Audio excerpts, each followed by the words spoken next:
Okay guys, I want to do a kind of recap what we are doing here. So far we talked about the particle trajectory. We simplified it significantly by talking about the x-coordinate and the y-coordinate, which means we're looking at one plane, and we're actually looking at a particle that in some proximity to the lower part of the tissue, right?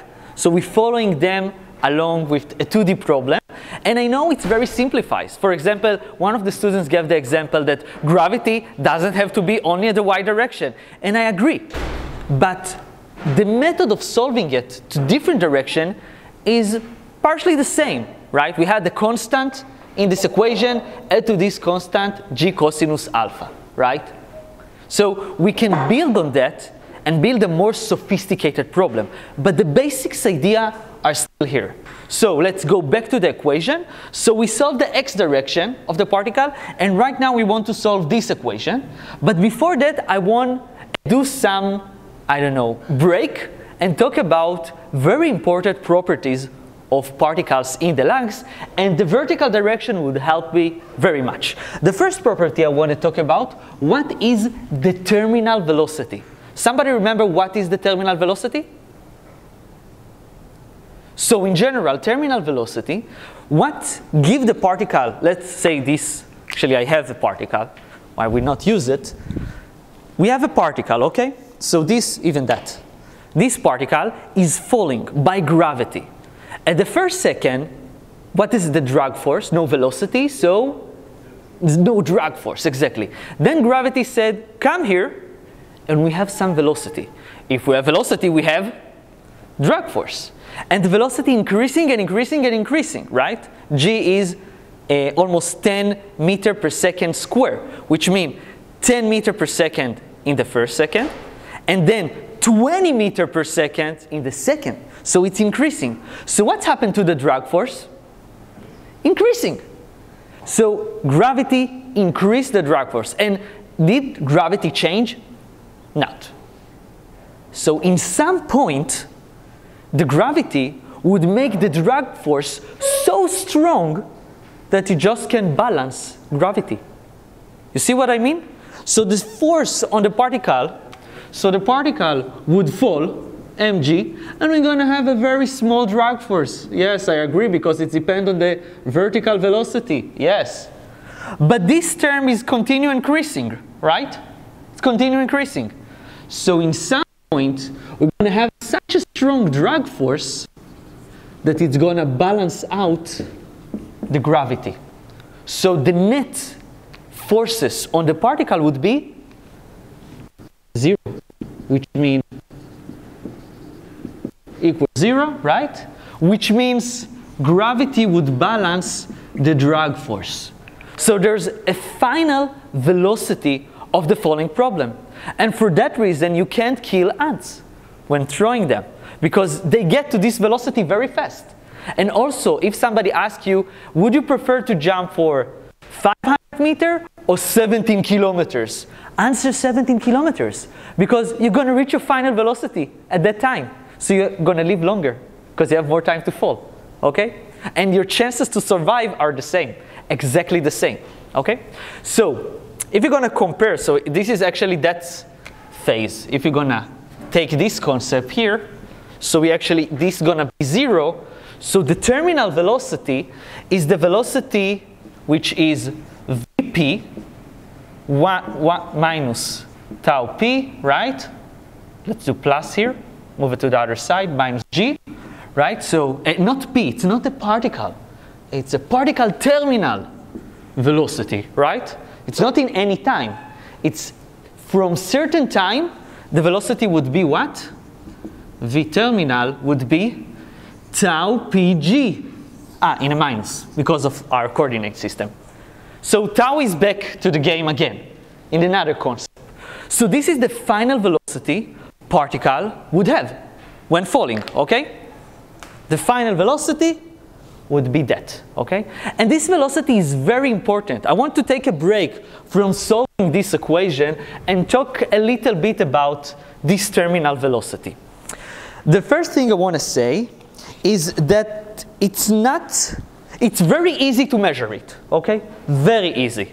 How you do it? You know when the particle going to reach terminal velocity, right? You put a laser beam, let's say, here, and a laser beam here. You know the delta y between them. You know the difference in time between somebody interfere with the laser. So particle falling with V terminal, right? Going through that, and then you can say, haha, V terminal is equal to delta y over delta t. Very easy to measure, okay? What is hard to measure? On a very, very, very, very, very small particles, their size. It's very hard to measure it. And also, so dp and also the shape of the particle, who says it's a spherical particle? Maybe it's looking like this. This is your particle. What are you going to do about it? How are you going to see it? They are so, so small. And sometimes they're random, which means you have a process that produces the particle, and every shape of the particle is completely random from its neighbor.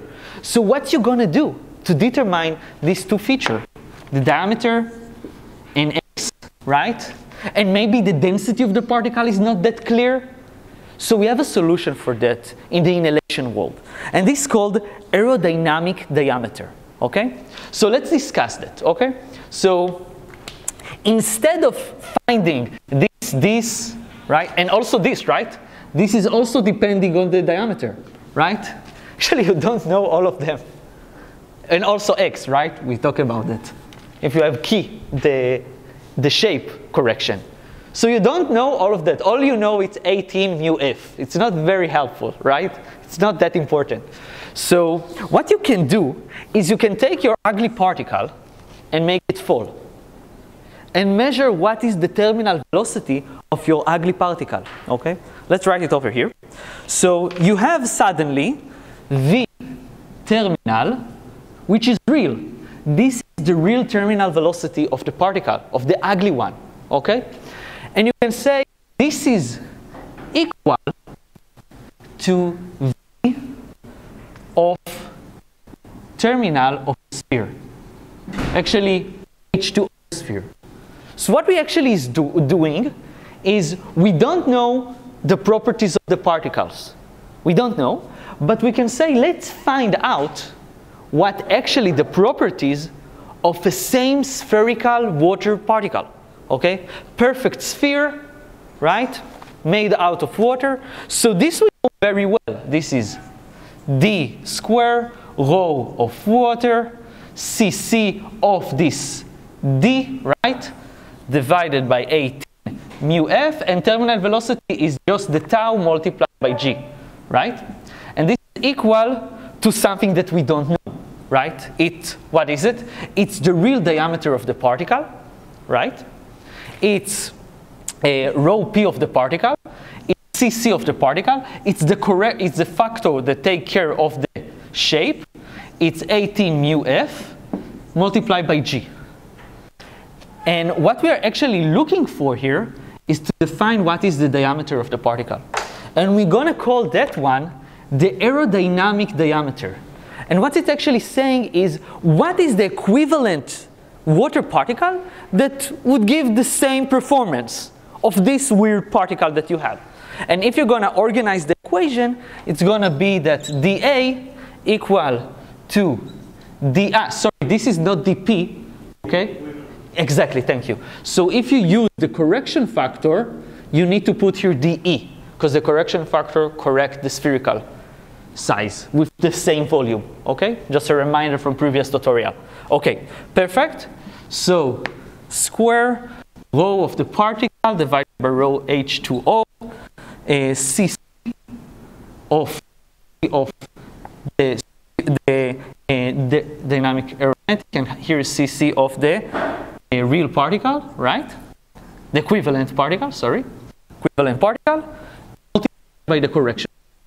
So most of the time when you're going to buy inhaler, maybe you have an idea. Shouldn't you want to what? The equivalent, not the DF?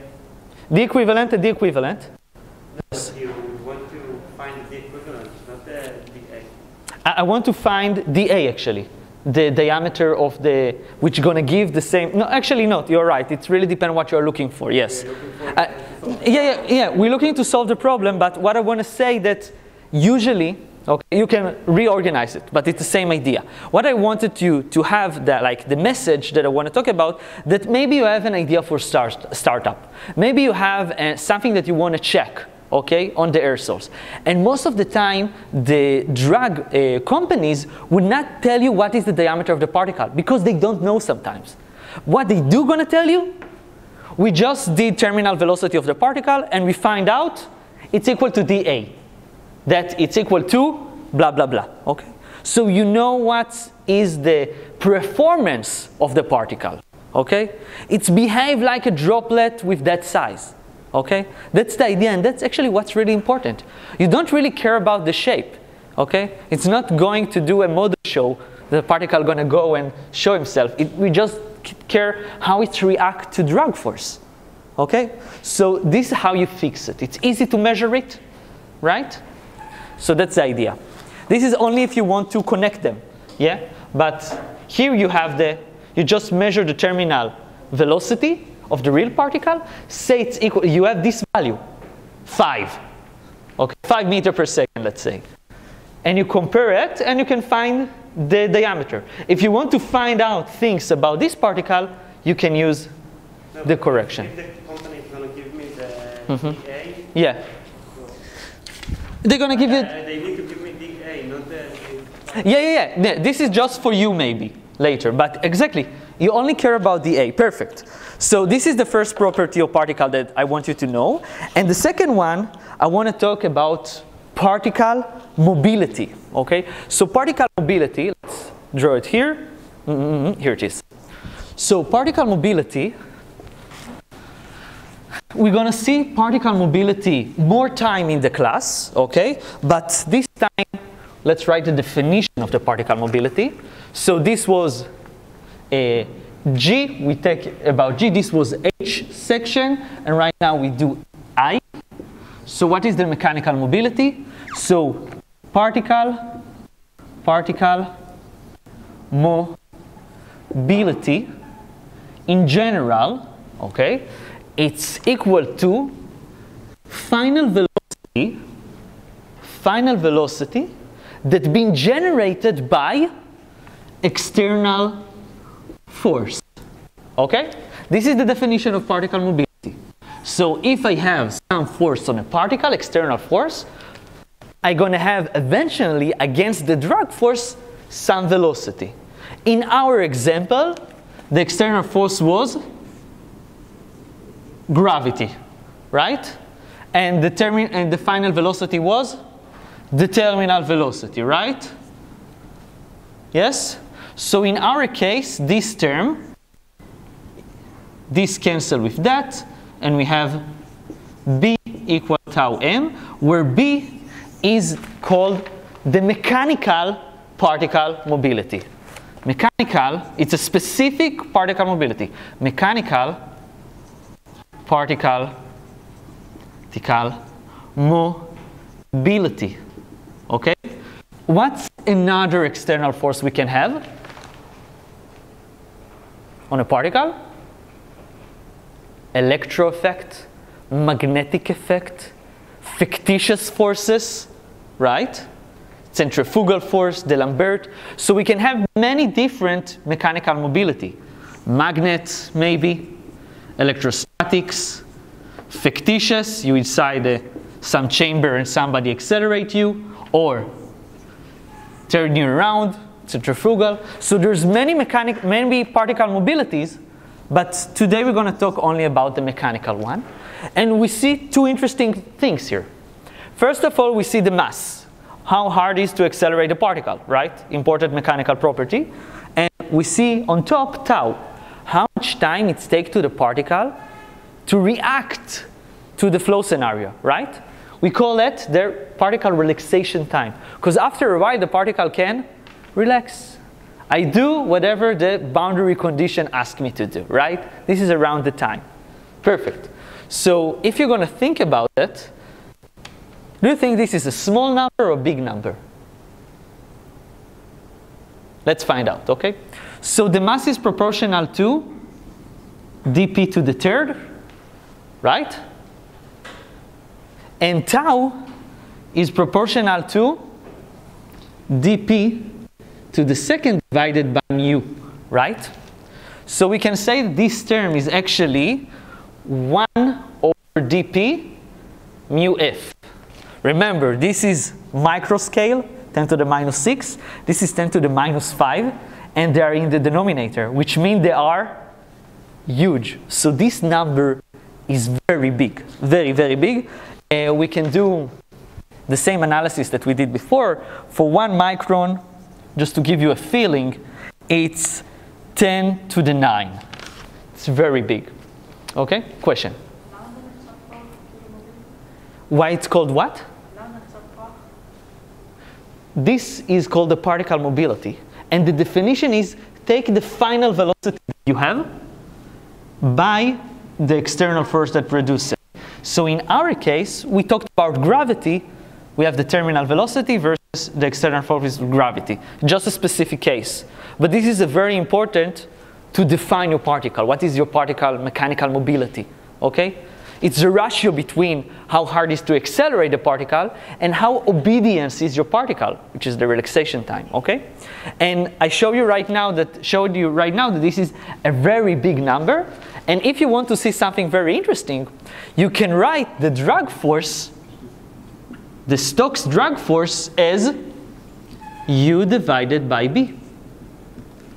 If you don't want to write too much in your MATLAB and your equation, you can write it just like that, 1 over B. You're going to find out it's the same. Okay? We got it? So this is a new method how to write the drag force. U relative, fluid minus U particle, divided by the mechanical mobility of the particle. Perfect. Wait, it's drag or it's Stokes? It's Stokes drag. Stokes drag, yes. Yes. Okay. So, now let's find out. Put it here. So right now let's solve the ODE, and then I want to do something completely else to finish the class. Okay, so we have that. Okay, so I'm back to here. We are doing J, and right now I want what is the velocity Vp of the particle. Okay? Yeah, go ahead.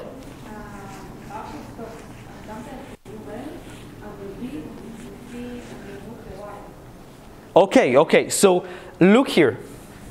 B is independent of your coordinate system and your velocity.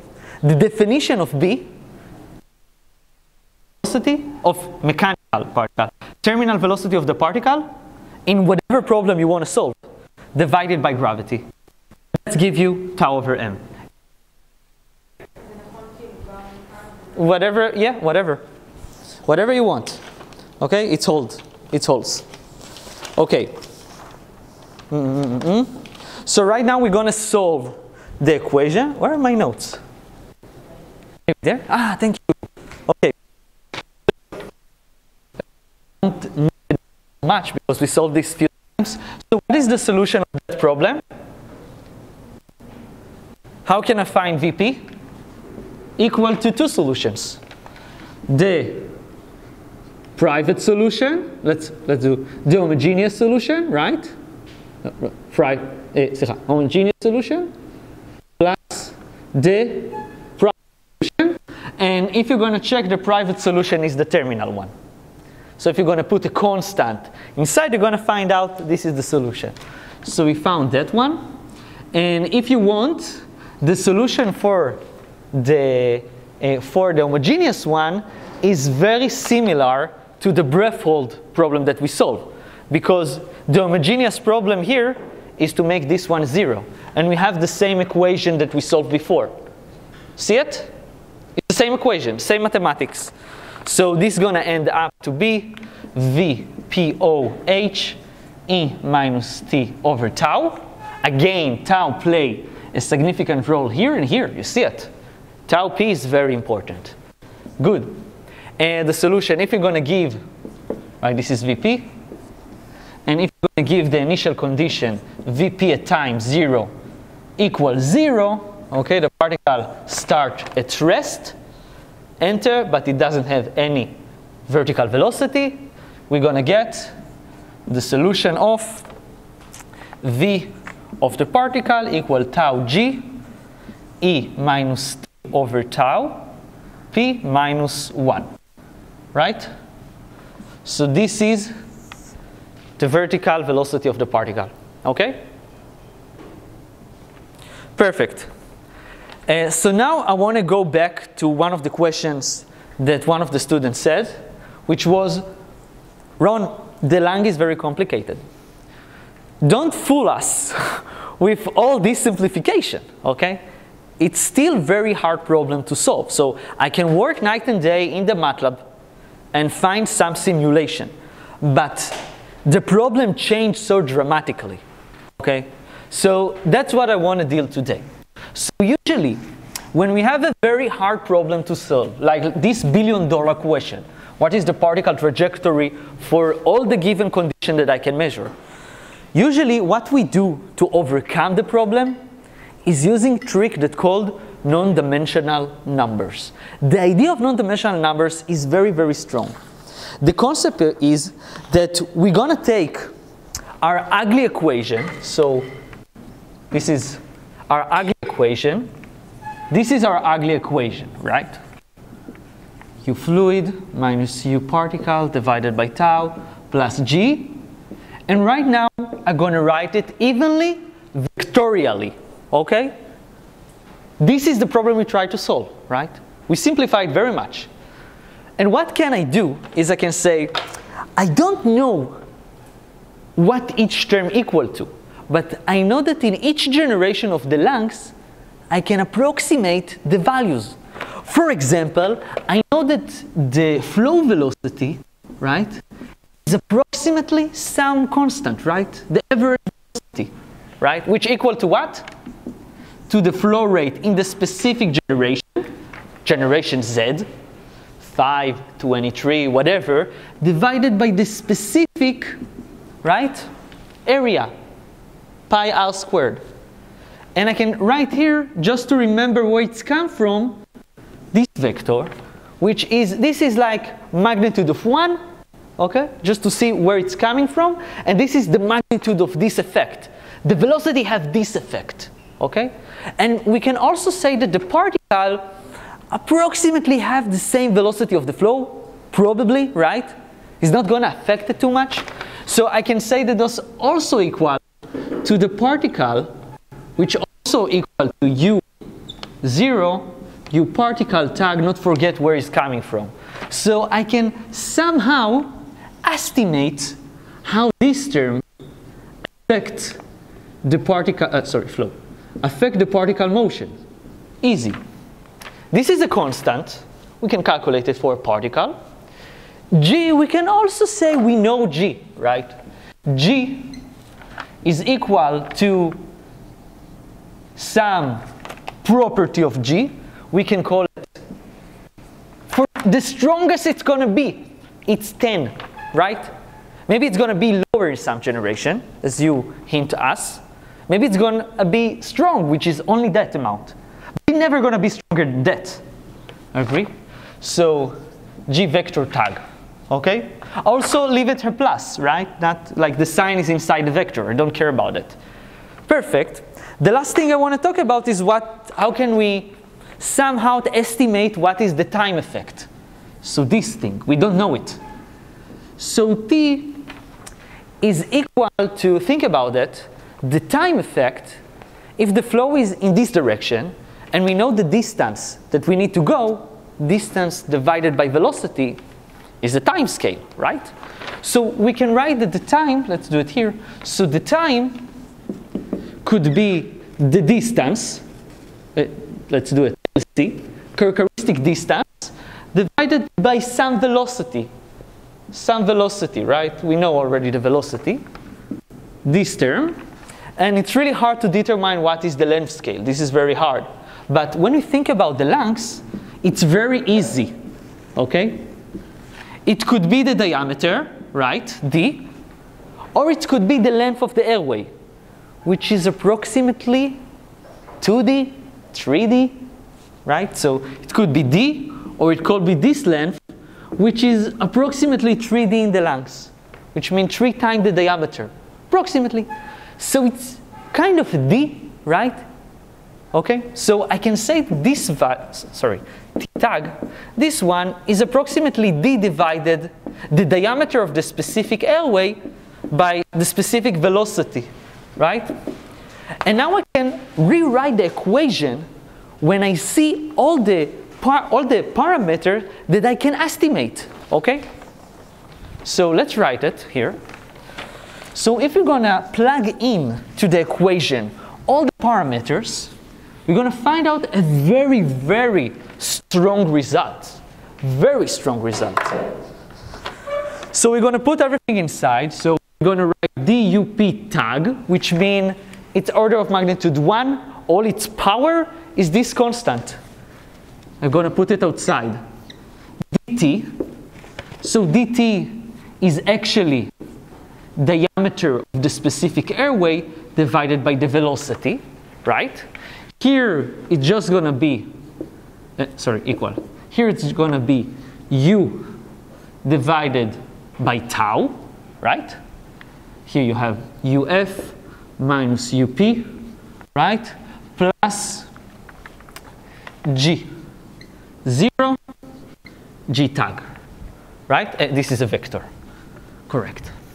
Now let's reorganize the equation to have non-dimensional terms, which means I don't want to see units, okay? Just a second, okay? Just 1 second.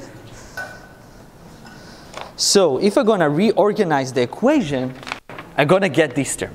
Here I'm gonna have u0 tau divided by d, dup tag, dt tag, equal to the difference in velocity, right?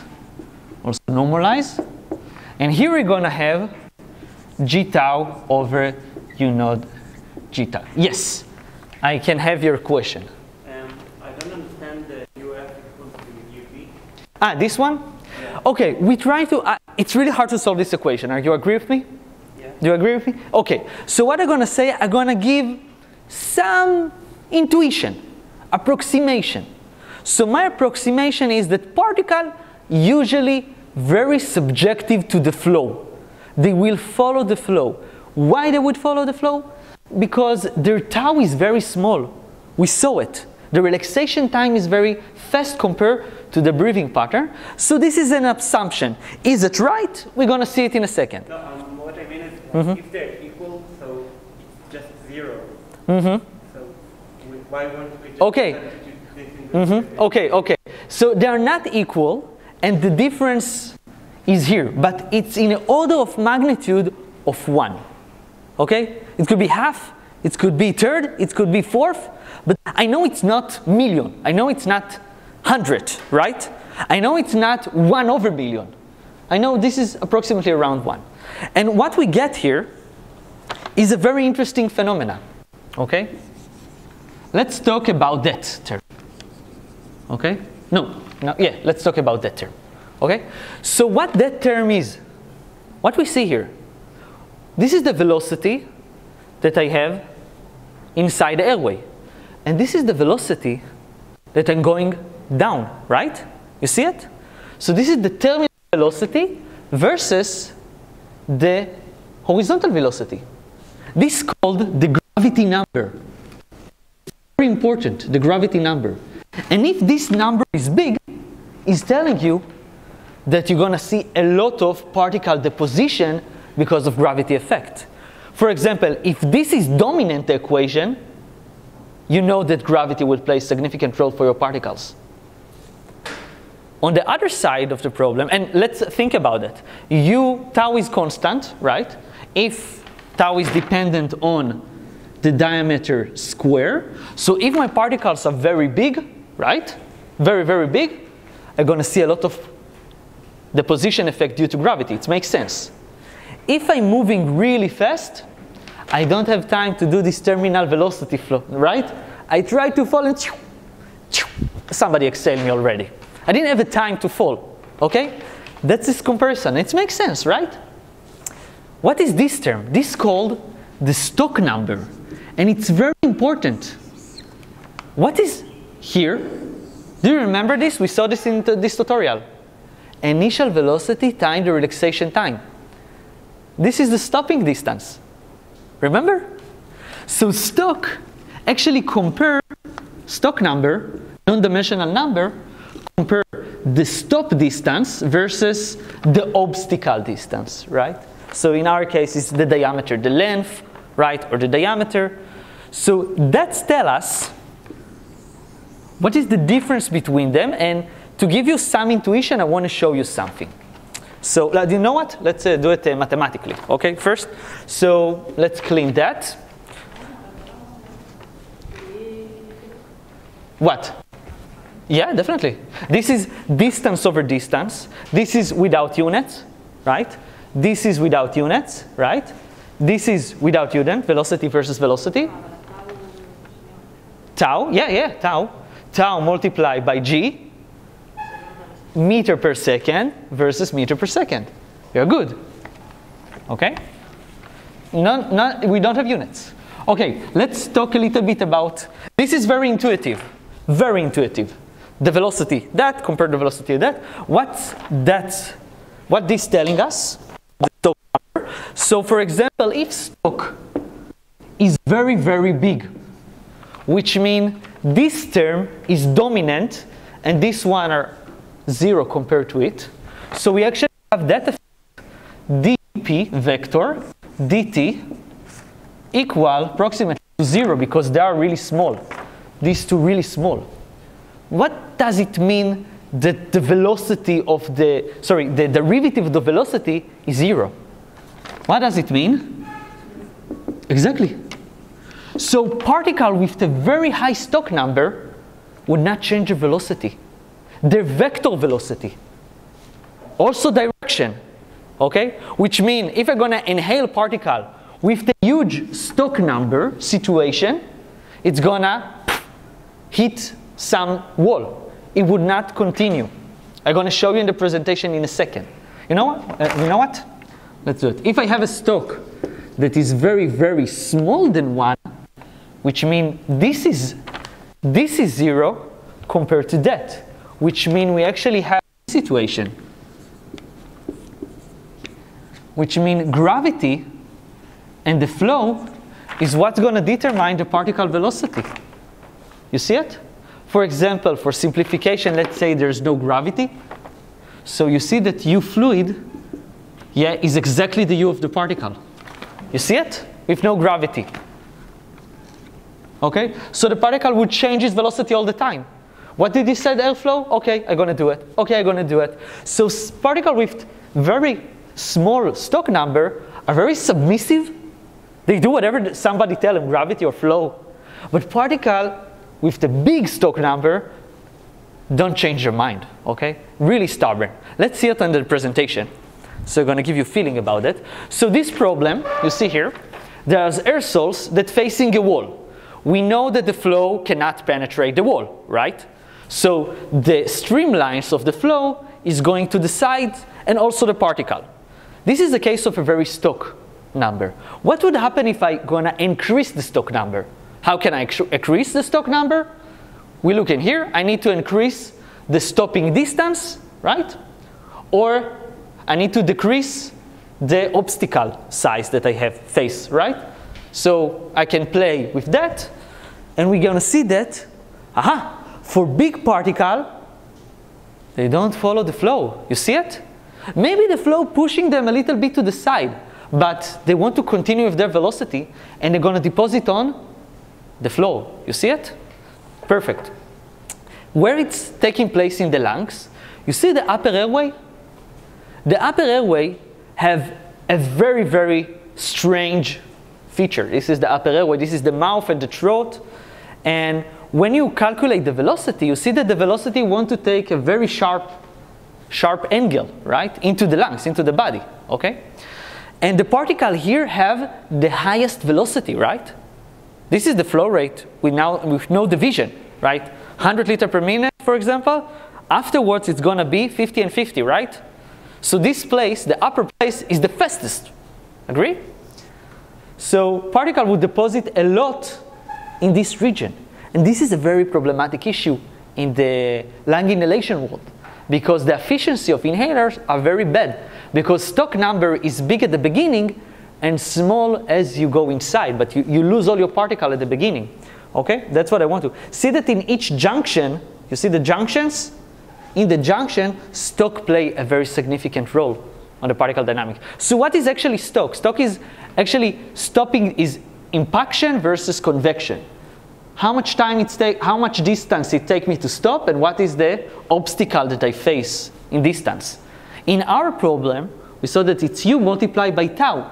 Tau, it's dependent on the diameter square and the velocity, right? So you can think about this track trying to get into this road, but it's come with too much momentum, too much velocity. You see it? So this is the effect of stock, impaction deposition. In our world, you see that a particle would not follow the flow. It would just hit the wall. And we can present stock number as function of the airway generation, right?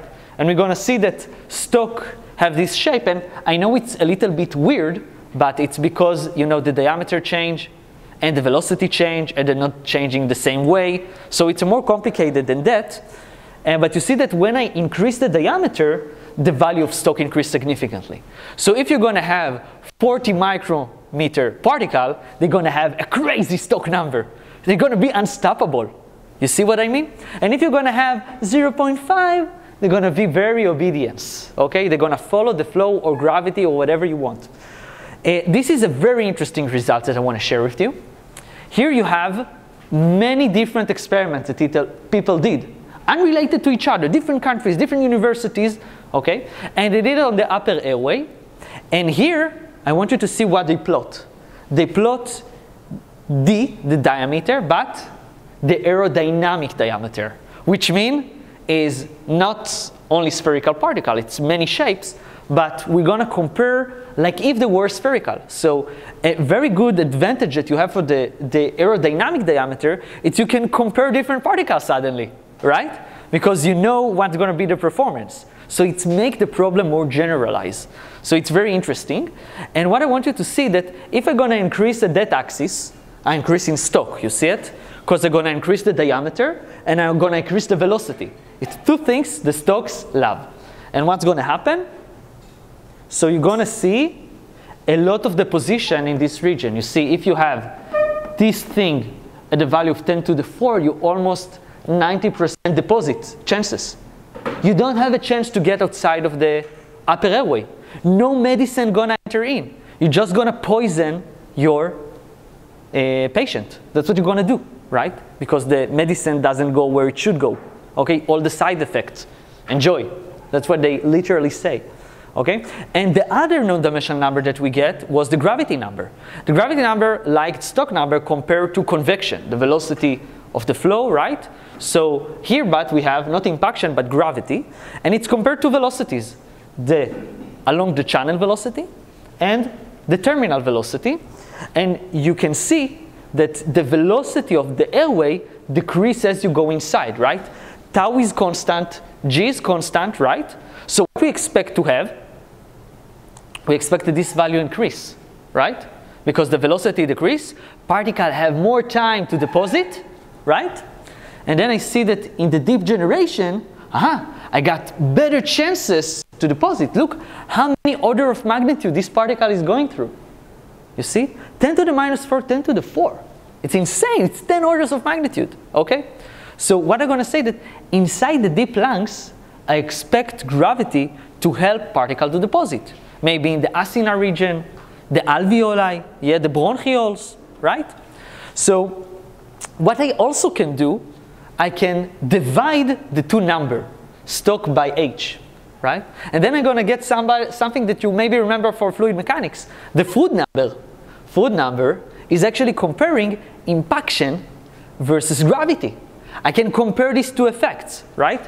So all the values that exceed 1 actually governed by the Stokes effect, and all the particles that below 1 governed by gravity effect.